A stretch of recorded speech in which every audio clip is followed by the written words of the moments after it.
Look at this land. Cracked clay, gray dust, sparse stalks of dry grass. The wind drives sand along the bank of a river that barely flows. It seems like nothing was ever here. It seems like it was always a desert.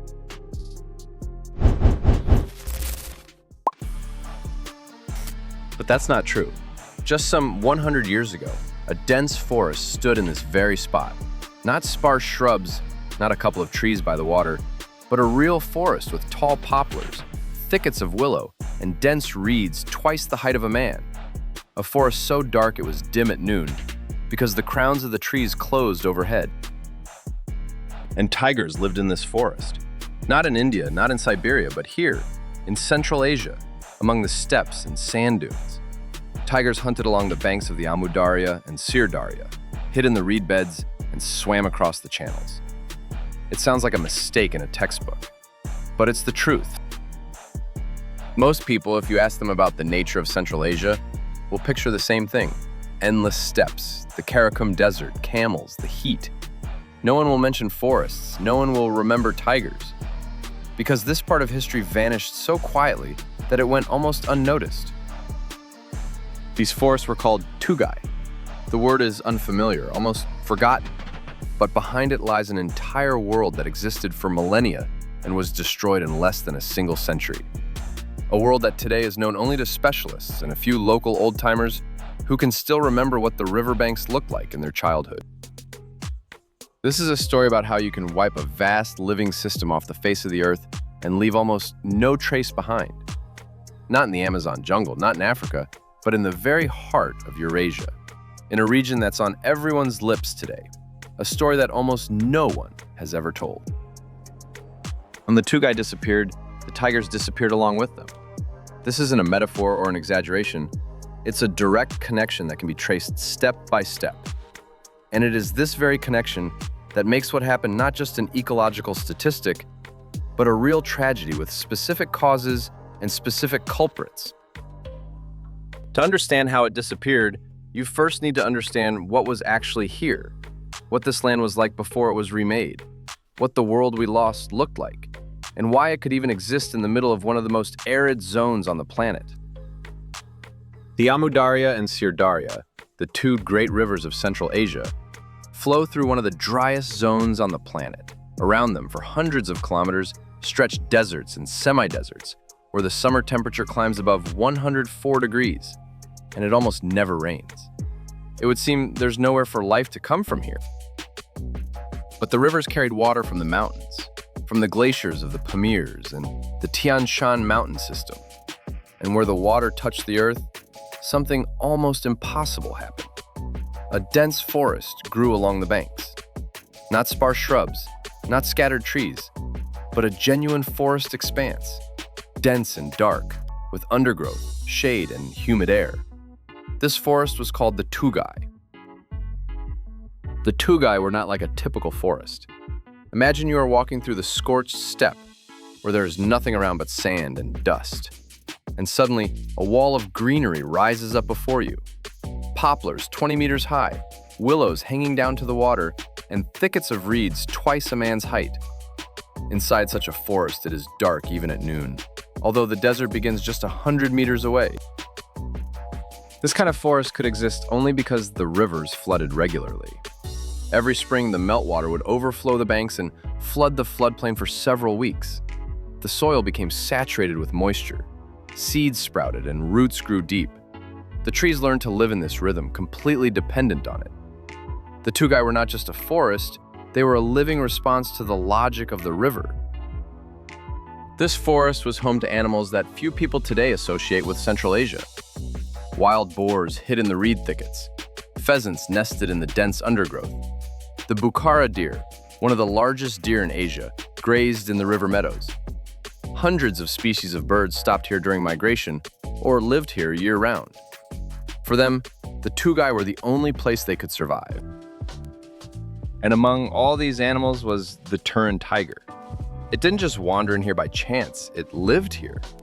It hunted deer and wild boars, hid in the reeds, and moved along the rivers from the Caspian Sea to the foothills of the Tian Shan. The tugai were its home, just as the Siberian taiga is home to the Amur tiger. Without this forest, a tiger simply could not exist in the desert. This whole system hung by a single thread. Mountain glaciers would melt and feed the rivers. The rivers would flood and feed the tugai. The tugai provided food and shelter for the animals. If you remove any link, the entire chain breaks. This is a literal description of how life worked along the Amu Darya and Sir Darya for millennia. The tugai covered vast areas. According to various estimates, their length along the Amu Darya alone was hundreds of kilometers. It was not a single forest, but a whole chain of woodlands that stretched across several modern-day countries. Uzbekistan, Turkmenistan, Tajikistan, and Kazakhstan were once connected by this green belt along the water. People had lived alongside the tugai since ancient times. They grazed their livestock in the river meadows, hunted, gathered wood, and wove baskets from the reeds. This forest was a part of everyday life, so familiar that it was hardly noticed. No one thought that one day all of this could disappear. It seemed the rivers would flow forever, which meant the forest would always be there too. This world had existed for thousands of years. It had survived droughts, wars, and the rise and fall of empires. But then came a time when people decided that nature could not just be used, but remade. That rivers could be diverted wherever man needed them. And that is precisely when what we have not yet spoken of began. In the 20th century, the Soviet state looked at Central Asia as a huge untapped resource. There was sun, warmth, fertile river valleys, and an almost unlimited supply of water in the mountains. All of this seemed like raw material for a great transformation. The idea was simple. If you divert water from the rivers to the fields, you can grow cotton on an industrial scale. Cotton was needed for textiles, for military equipment, for export. It was called white gold, and that was no exaggeration.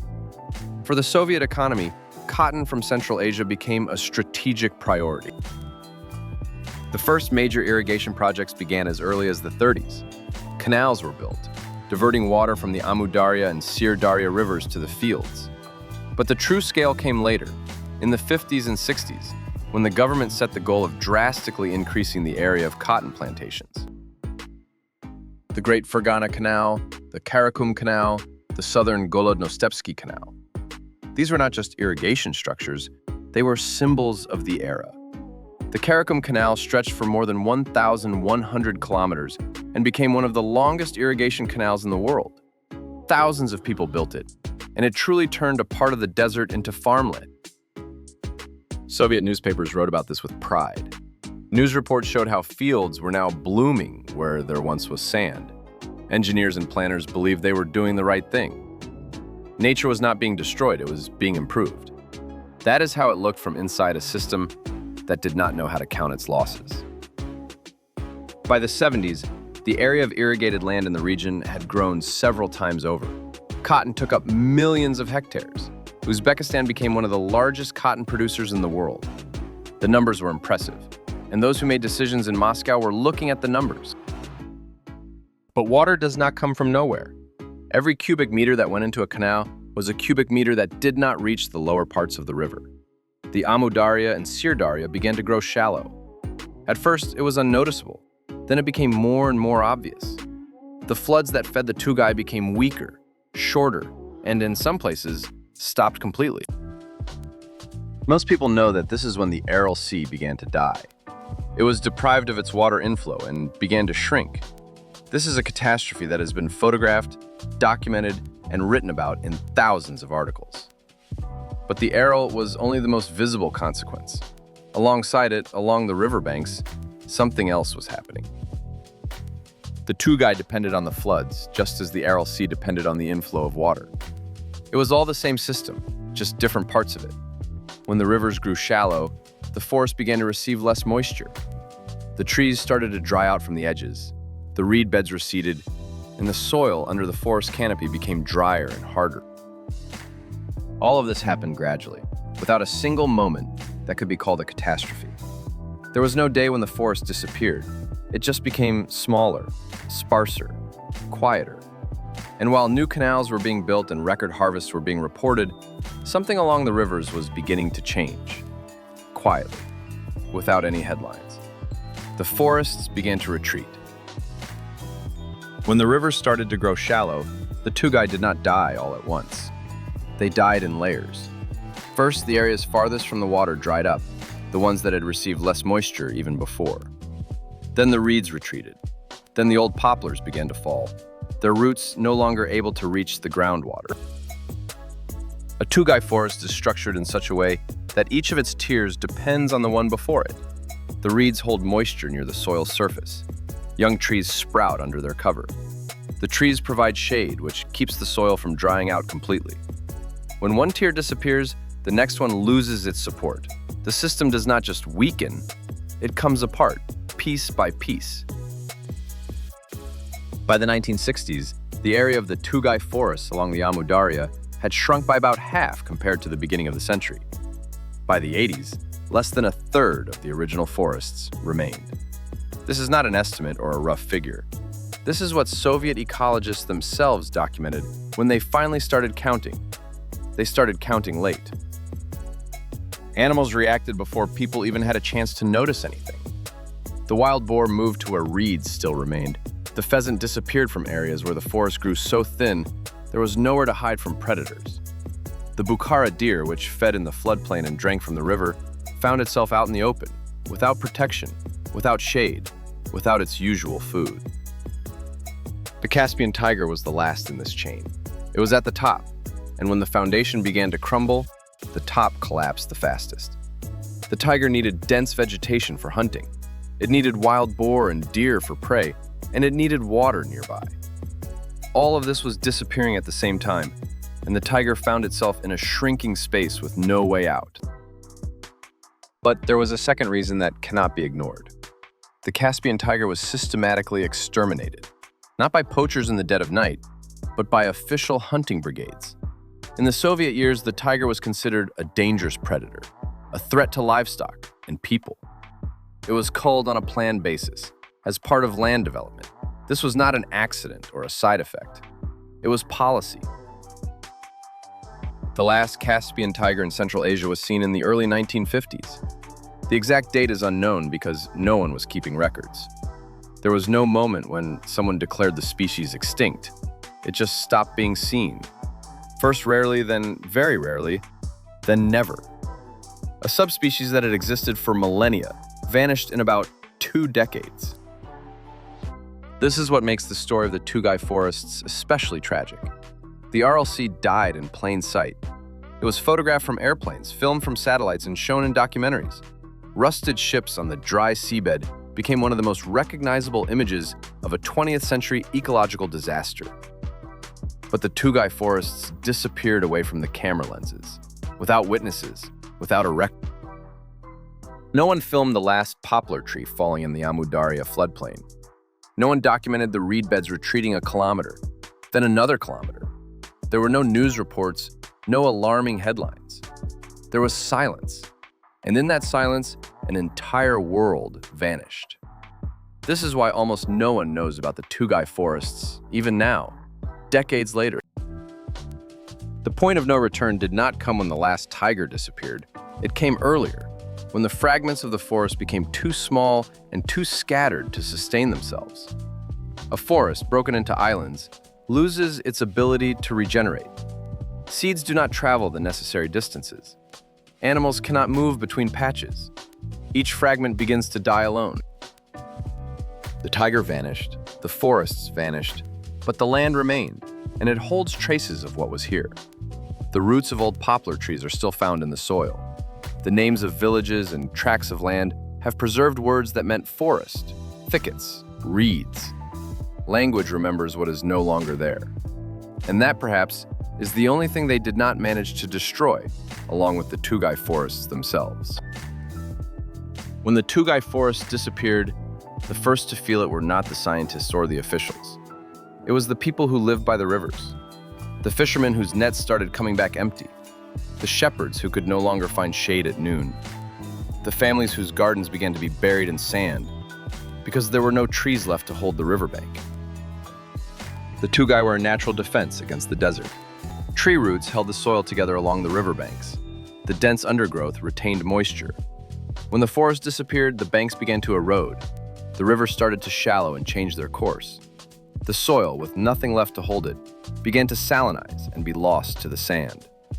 The lands that had fed people for generations turned into barren takyrs. Fishing in the lower reaches of the Amu Darya and Darya had effectively ceased by the 1980s. Not only because the rivers were shallowing, but also because the spawning grounds, hidden in the tugai thickets, had vanished. Fish would go there to lay their eggs, and without these shelters, populations collapsed in a matter of years. Entire villages that had lived off the river for centuries found themselves without their usual source of food. The climate along the former floodplains changed as well. The tugai created a special microclimate. It was cooler in the summer, warmer in the winter, and the air humidity was higher. When the forest disappeared, this buffer zone was gone. Temperature swings became more extreme. Dust storms, which used to be absorbed by the green wall, now passed through unimpeded, blanketing fields and homes for tens of kilometers around. There are consequences that are harder to measure in numbers. The tugai were a part of people's lives not just as a resource, but as a place. People went there for firewood, for reeds for their roofs, for medicinal herbs. They grazed their livestock there during the hot months. They hunted there. They simply spent time there. When this place disappeared, so did a part of the way of life that depended on it. The languages of the peoples of Central Asia have preserved dozens of words related to tugai and floodplain forests, names of plants that no longer exist, names of places whose meanings have become unclear to the young. The word tugai itself is familiar to many, but very few can now explain what exactly it described. Language holds memory longer than nature itself, but even this memory is gradually fading. The generation that grew up after the 60s never saw proper tugai. To them, a riverbank is just a bank, dry, open, without shade. They never knew it could be any different here. And this is perhaps the quietest of all the consequences. The loss not only of the forest itself, but also of the idea that such a forest was even possible in these places. By the end of the 20th century, the area of tugai in the Amu Darya basin had shrunk by about 10 times compared to the beginning of the century. In some areas, all that remained of the former floodplain forests were narrow strips along the water, too thin to function as an ecosystem. This is no longer a forest, it is its shadow, a remnant that cannot reproduce itself and is only holding on until the next drought or another water diversion upstream. The disappearance of the tugai never became a topic of international conferences. There were no photographs that went viral around the world. There was no single moment that could be called a catastrophe. There was a long, drawn-out silence that stretched over decades, in which patches of the living world went out one by one. And it was this very silence that made the loss almost invisible, even to those who lived nearby. But in some places, the tugai survived. In hard-to-reach river bends and nature reserves, along stretches of rivers that irrigation canals did not reach. Small, fragmented, but alive. And the people who know about these places are now trying to do what seemed impossible just a few decades ago. The tugai that have survived are concentrated in a few locations. These are the Amu Darya Delta in Uzbekistan and Turkmenistan, certain sections along the Darya in Kazakhstan, and the river floodplains in Tajikistan. Small islands of the living world, separated by hundreds of kilometers of degraded land. In Uzbekistan, a portion of these places is protected within the Amu Darya State Nature Reserve. It was established back in the Soviet era, and this is one of the few Soviet conservation initiatives that actually made a difference. This is precisely where fragments of tugai have survived, large enough for big animals to live in them. The main symbol of restoration today is the Bukhara deer. In the middle of the 20th century, only a few hundred of them were left, and the species was on the brink of total extinction. Captive breeding programs, followed by release into the wild, have yielded results. Today, there are already several thousand individuals in the protected zones of Uzbekistan and Tajikistan. This isn't a victory, but it is a move in the opposite direction. At the same time, work is underway to restore the tugai themselves. They are planting turanga and oleaster poplars, willows, and tamarisks. This is slow work. A tree takes years to grow, and a full forest canopy takes decades to form. But without this step, any wildlife restoration is meaningless, because animals don't just need water, they need an environment. Some of these efforts are supported by international organizations, while others rely on local initiatives and small teams of scientists who have been working in these places for years. These are not high-profile projects with big budgets. These are people who know every stretch of the riverbank, monitor the water levels, and count deer by their tracks in the mud. One of the key problems today is water. Tugai cannot recover in places where the rivers continue to grow shallow. And the rivers are growing shallow because the irrigation system built during the Soviet era is still in place. The fields still require water, and the question of how much water to leave for the rivers is a political issue, not just an ecological one. There is no single agreement on water distribution among the countries of the region. Uzbekistan, Kazakhstan, Turkmenistan, Tajikistan, and Kyrgyzstan use the same rivers, but they have not yet managed to agree on a balance between agriculture and nature. The tugai find themselves hostage to negotiations that are being conducted for entirely different reasons. And yet, some things are changing. In recent years, in several spots of the Amu Darya Delta, they have managed to partially restore flooding, that is, to return water to areas that had long since dried up. The result is seen quickly, where moisture reappears, young reeds begin to sprout within a few years, birds return, and wild boar tracks appear. The ecosystem remembers how to work. It just needs to be given water.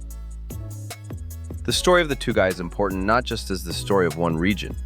It is a story about what happens when a large system makes decisions about nature without understanding how it works. The canals were built by engineers. The cotton was planted according to a plan. The water was distributed by officials. None of them thought about the tugai because the tugai were not part of the plan. They just existed until they didn't.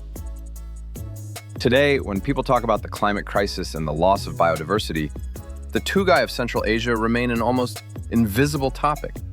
They are not in textbooks. They are rarely written about in popular publications. They are not shown in nature documentaries. This story continues to disappear in silence, just as the forests themselves disappeared. But that is precisely why it is important. Not every loss is accompanied by photographs and headlines. Not every disaster looks like a disaster. Sometimes the world just gets a little quieter, a little drier, a little poorer, and no one notices because they didn't know what it was like before. The tugai disappeared in exactly this way, and that is precisely why we need to talk about them. Somewhere along a bend of the Amu Darya River, in a spot the canals haven't reached, stands an old poplar tree. It might be 100 years old or more. It remembers what this riverbank used to be like. Next to it grow young trees, planted a few years ago by people who decided this world was worth bringing back. A deer, released from a preserve, has left tracks in the mud by the water. The river still flows. If this story touched you, subscribe to the channel and write in the comments if you knew about the tugai forests and the Turanian tiger before. It's important to remember stories like these, and it's important that as many people as possible learn about them.